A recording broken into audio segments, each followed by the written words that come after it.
Okay, so we should be live at this point, which is fantastic. So I'm going to give it a second for anybody that may want to log on to take a look. So we're going to do our Monday Aftermath show. Monday's Aftermath is basically a recap of last week. What happened, what's going on in the world of real estate, what's going on in our world, what's going on in the area in which you live. And so we're going to kind of cover some of those basics. Take a look at what's happening in the community, what you can look forward to in the upcoming week, as well as keeping you up to speed on what's happening in the real estate economic world.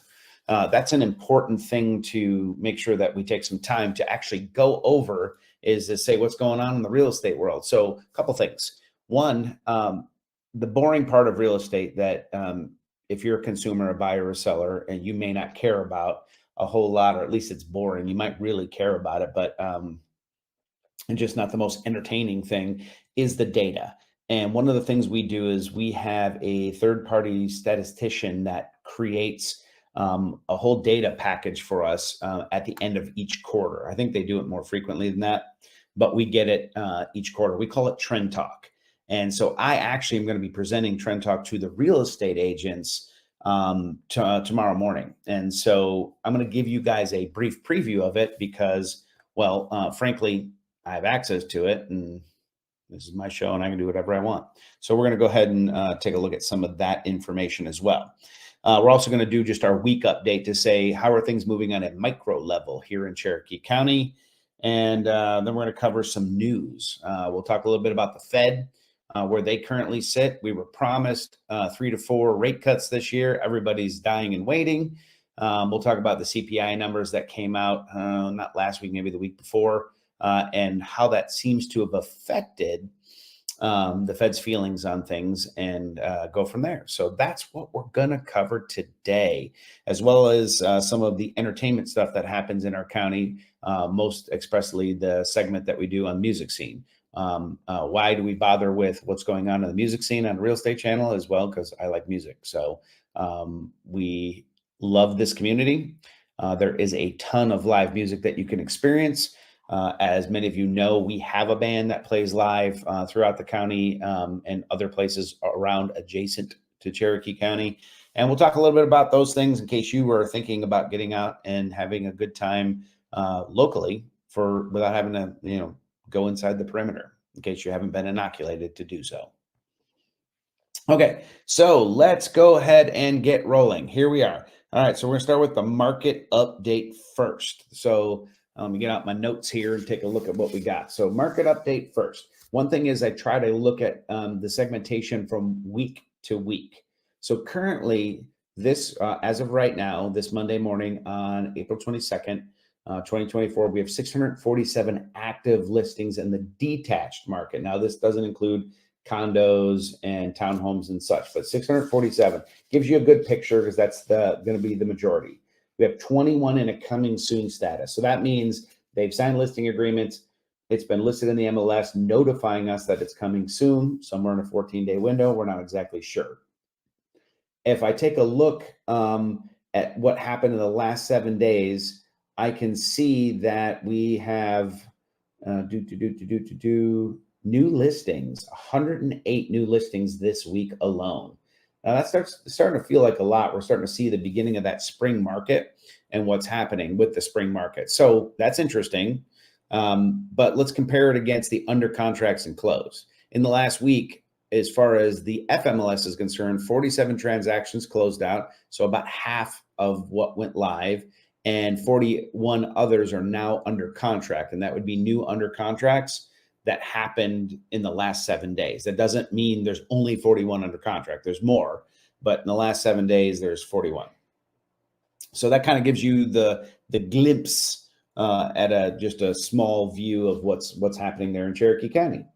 All right, so let's go ahead and talk about the chairman, the Fed chairman, and what's happening with that, because interest rates is a hot topic. Everybody wants to know, what's going to happen with interest rates. Are they going to go ahead and lower those this year? Now, they're not saying that they're not going to, but you might want to read between the lines just a little bit.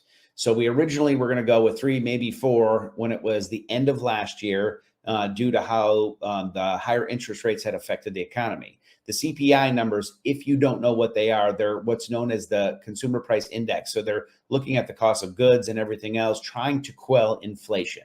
The way that they do that is they make interest or money, I should say, more expensive so that people buy less stuff, causing a cooling effect. If there's less demand, then stuff doesn't get so expensive. If you ever saw that small reel that was done about a California buyer who was going to buy a property here in Georgia, but they did it as an apple. Like, I have this apple for sale, and they go through this whole bit about bidding on an apple, which was kind of a funny play on like 2020, 2021, and maybe even to 22. At some point, I'll find that and we'll actually just kind of play it on the channel. But if you saw that, it's all about that, trying to make sure that if there are 50 buyers for one apple, then that apple gets way more expensive because somebody's going to outbid somebody else because there's only one apple to go amongst the people. If you get down to 50 apples for one person, there's a lot of choice. Apples get cheaper because they're going to rot. And, you know, even though real estate is not fruit, same difference, right? Supply and demand 101. That's what we're going to, that's where the real numbers are at. So those CPI numbers came in a little hotter than what they expected. The Fed has really been targeting an arbitrary number, 2% on inflation. I think it's sitting closer to 3 to 4s. They may adjust that target, but as of April 22nd, they have not done any rate cuts as far as the Fed fund rate. It doesn't look like they will be considering anything till June or maybe later, as far as that goes. So that pushes it out. Some are speculating that it may not happen at all. We may end up going the entire time and not actually have a rate cut at all, which is entirely possible. So just look at those things, but we are going into an election year, so stuff is going to get a little weird. I would anticipate that rate cuts will probably come at the end of third quarter, beginning of fourth is my thoughts on it. But there's a lot of economic factors and political factors that will kind of bleed into that. Okay, so that covers those two segments. So now we're going to go into an update. So this will be the legal section update that we want to cover right now. Okay, so one of the things that you may or may not be aware of is Supreme Court rulings. Obviously, in recent years, the Supreme Court has been kind of more in a highlighted position where you're seeing a lot more stuff with them and their decisions. Now, obviously, what happens is laws get put on the books, cases go before courts, lower courts as they call them, within a state until they hit a certain level. And once they hit a certain level there, they go into a federal jurisdiction. And the highest court in the land that you can bring something to is the Supreme Court. When the Supreme Court rules on stuff, there's really nobody else to appeal it to. And it's always going to be like a split decision. So like a 0-9 decision or a 5-4 decision, something like that. And I believe majority wins. So one of the things that actually happened, I want to bring it up on my screen here, but it is, let me see if I can find it. A Supreme Court ruling about property rights happened. And there's some interesting implications on what this may or may not mean. So let's take a look. Okay, so what this states in here is a California homeowner, George Sheets, spelled with a Z, won a victory at the Supreme Court on Friday in his challenge to the constitutionality of a fee that was being required to pay the county to receive a permit to build his home. I know that sounds boring, but stick with me. In a unanimous decision authored by Justice Amy Coney Barrett, the justice agreed with Sheets that conditions on building permits should be subject to heightened scrutiny, even if they were authorized by legislation rather than imposed on an individual basis by administrators. So I'm going to kind of cut back and we're going to talk about this for a second.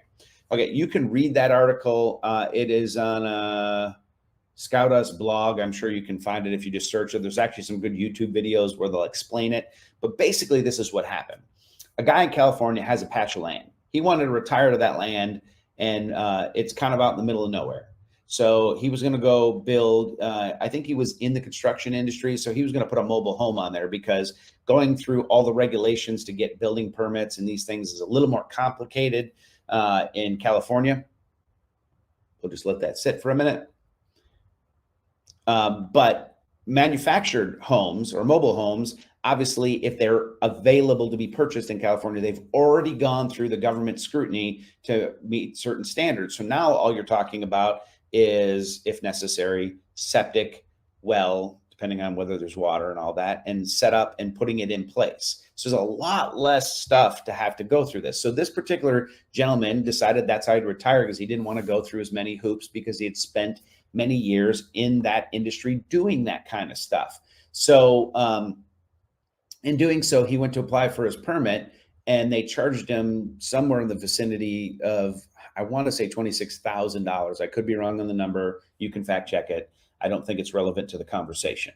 That $26,000 fee was for road disturbances, meaning, well, now they're doing construction. That means there's going to be vehicles on the road. This is going to deteriorate the road. So they need to have this money to put in the kitty to be able to further develop the roads in the future because now you're improving land and such. Now, many people probably feel that the government shouldn't do this kind of stuff anyway, but we see these kind of impact fees or local municipalities that charge fees in some cases to help fund infrastructure, and in other cases to deter people from doing too much of something, making it a harder barrier to entry. You know, let's just say the fence is higher and you got to climb higher to get over it, so less people will do it. So how does that affect us? Well, that's an interesting question. So where this, I think, might come into some relevance is we're seeing in the North Georgia mountains and even, you know, down here in the Cherokee County about STRs, short-term rentals. There's a lot of communities that are trying to restrict homeowners' rights and what they can use their property for.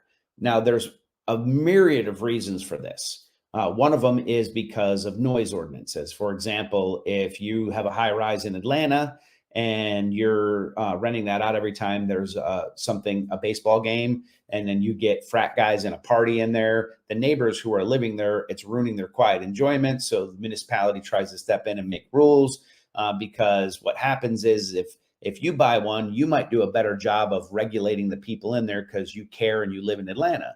But if you have one and it's profitable, then let's just say 50 people from all over the world that don't live here all buy one too. And now the thing gets out of hand. There's really nobody to hold accountable. So they just start trying to fine, regulate, and fee it to death to be able to, slow the roll, let's say.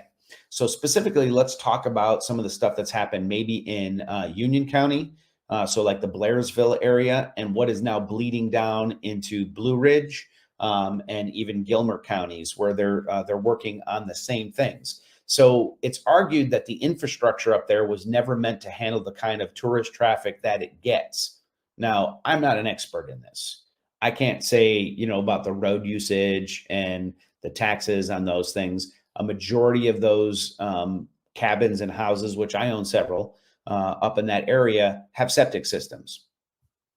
Some of the complaints I hear is you get out-of-state investors that own a property that do minimal maintenance. And so you'll get guest after guest after guest after guest into these properties.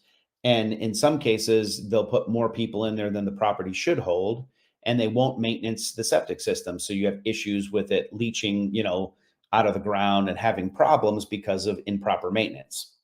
So as a result, they want to come in and put in restrictions. They want to add fees.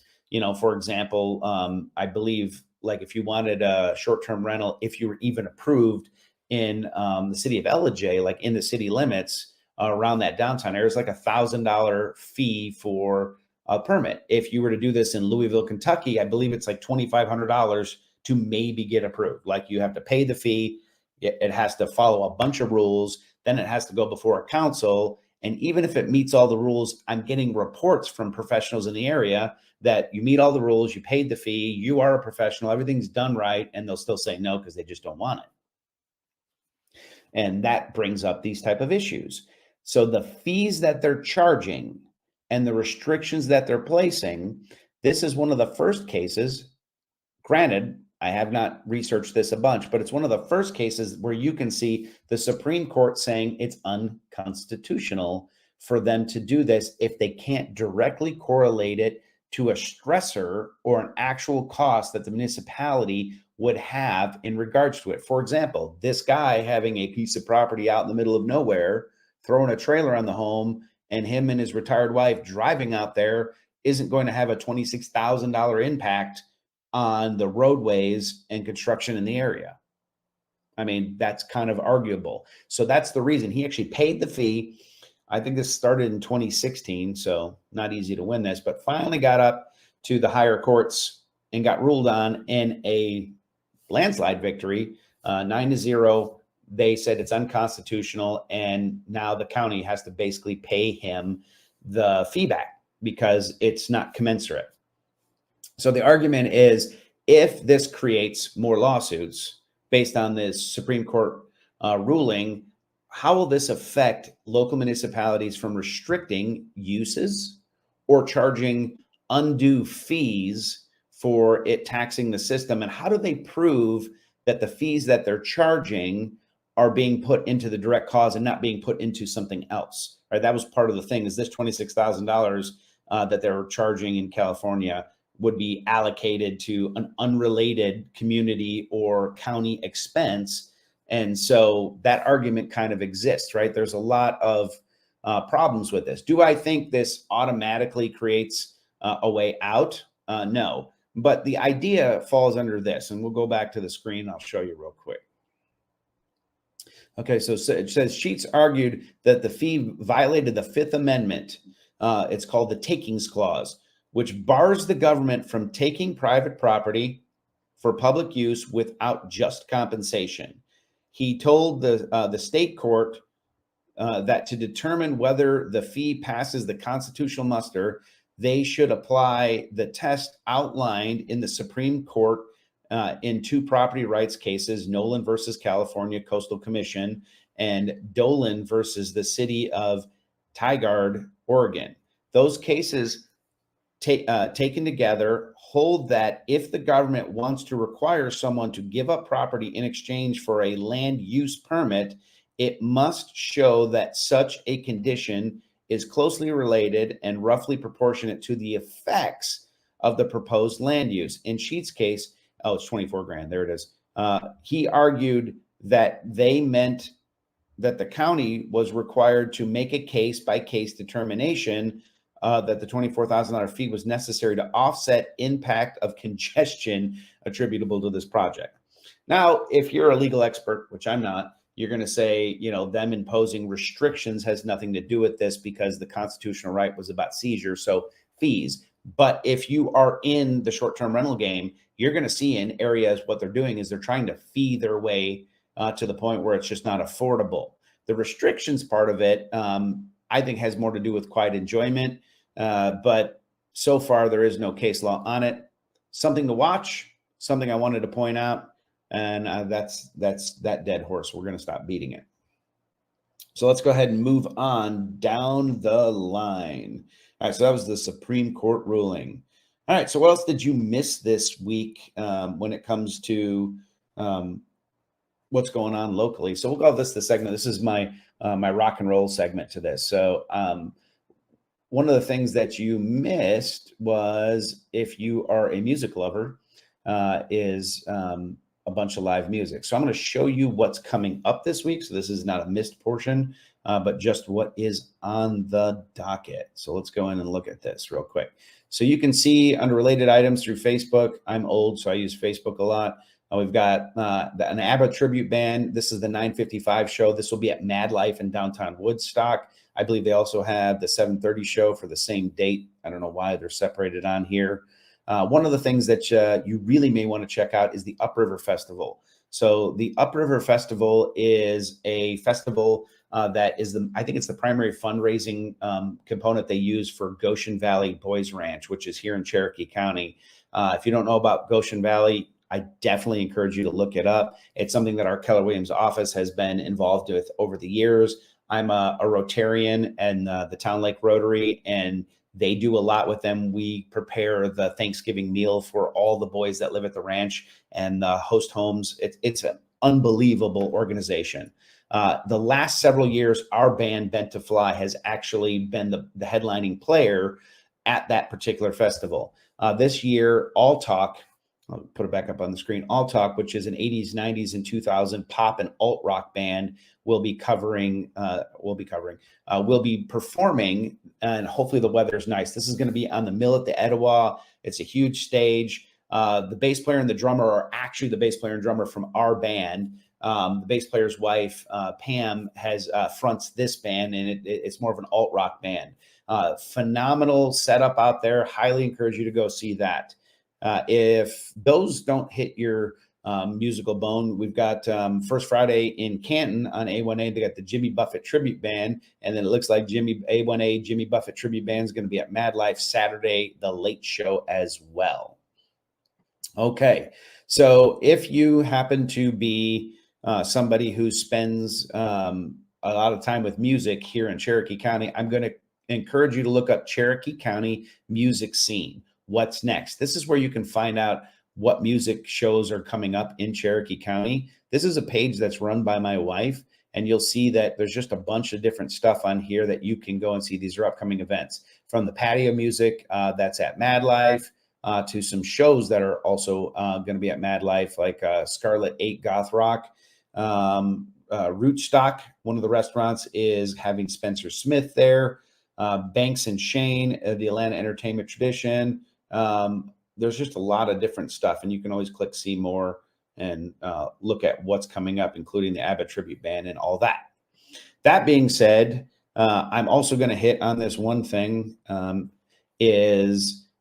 this is, if you missed out, now I know this is not Cherokee County, this is Cartersville, but my band, Bent to Fly, played the Cartersville Barbecue and Brews, and you can see some of the pictures here. They got one of me playing to a train, apparently.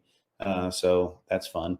And then tuning. There was a lot of pictures where I guess Jay's setting up too. This was actually during the setup. This is where we were aligning the stage for everything. But we got to play in what a train was actually going through, which is kind of weird.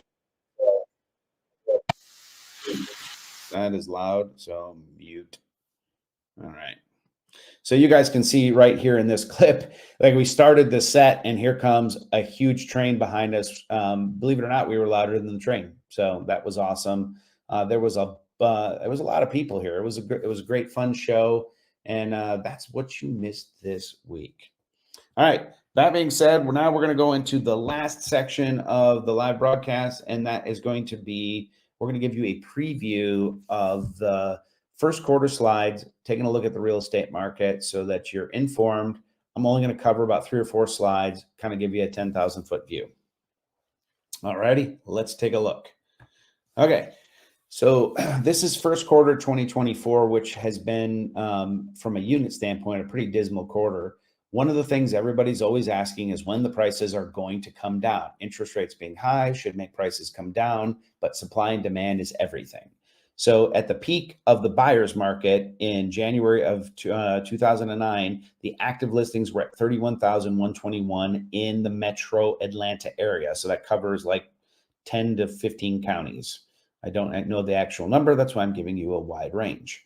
As you can see, a normal market, which was 2019 pre-pandemic, which was still a seller's market, was around 12,000. We're currently sitting at 7,000. So we still have low inventory going on. 2.6 months worth of inventory is definitely below. 6 months is the balancing act. The numbers of solds, when you had 31,000, was 1,800 transactions. That's scary.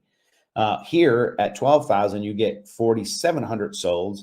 And notice here, now that we're down to 7,000, we're getting 3,300. This is a higher percentage of this number than this is of this, but you can see that there's compression there. Also, you're going to see the price jump from here to here, which is the other pressure issue. We're also seeing days on market starting to climb, 26. If you were to look at this in 2021, those were probably in the 10 or less, maybe in the single digits in some cases.